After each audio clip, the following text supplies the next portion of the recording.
Greetings. Welcome to thematic literature based on Charlotte Bronte's novel Jane Eyre, the classic British novel about a young girl who is orphaned and lives with her benefactress, and at a very young age is sent to live in a boarding school where she learns everything that a young girl needs to know. My battery is low, hold on.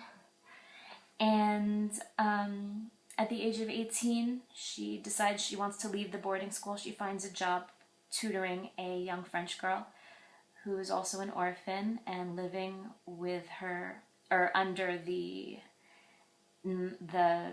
beneficent Mr. Rochester, who is taking care of her in her education. While Jane is working with this young girl, she falls in love with Mr. Rochester, a man in his 30s. She herself is only 18. And they are going to get married, but something happens, and I don't want to spoil it for you. She ends up running away and ends up living for a short time with a young man and his two sisters. She gets a job teaching girls at the town in which she now lives.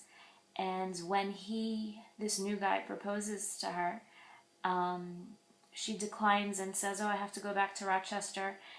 Finds him in a kind of shocked and crippled state, and they end up getting married and living happily ever after.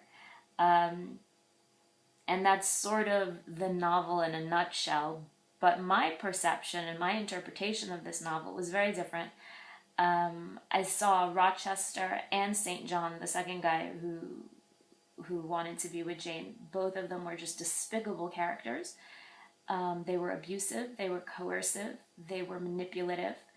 They made her feel completely inadequate, and I did not like the fact that this book is considered a classic, and that as a classic it is supposed to instruct young girls on what relationships are supposed to be. A relationship is not supposed to be a man taking advantage of a young, inexperienced girl and making her feel like she needs to justify every decision, making her feel like she is in need of acquiescing to all his whims because her goals are not good enough.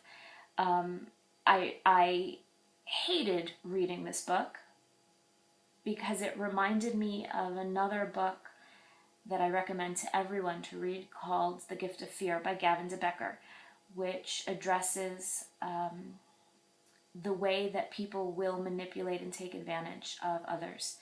And he presents scenarios of women who, fortunately, because of their intuition, were able to fight off attacks and things like that. But he also delves into women who, despite warnings, despite an awareness, did not heed their inner voice and suffered the consequences of it.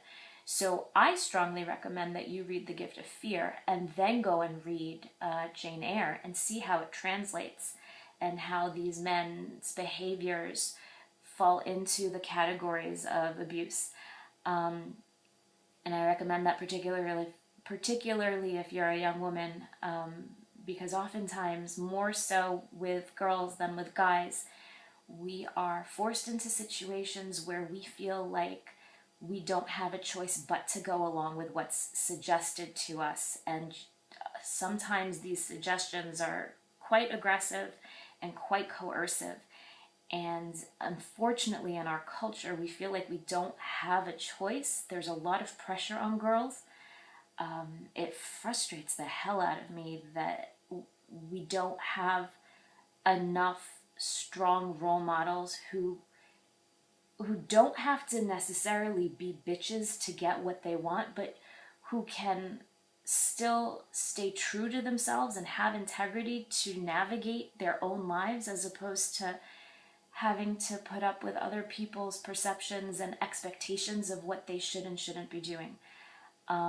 So my book recommendations for this one is The Gift of Fear. You must read and then see how it permeates into the culture of this classic novel, Jane Eyre. And I'm going to link a couple other books below too, specifically for girls. I mean, if you're a guy and you're watching this, good on you. You probably have sisters.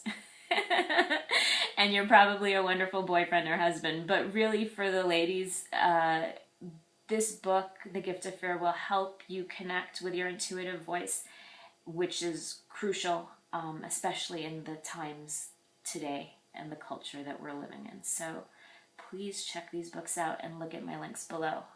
All right? Have a good one.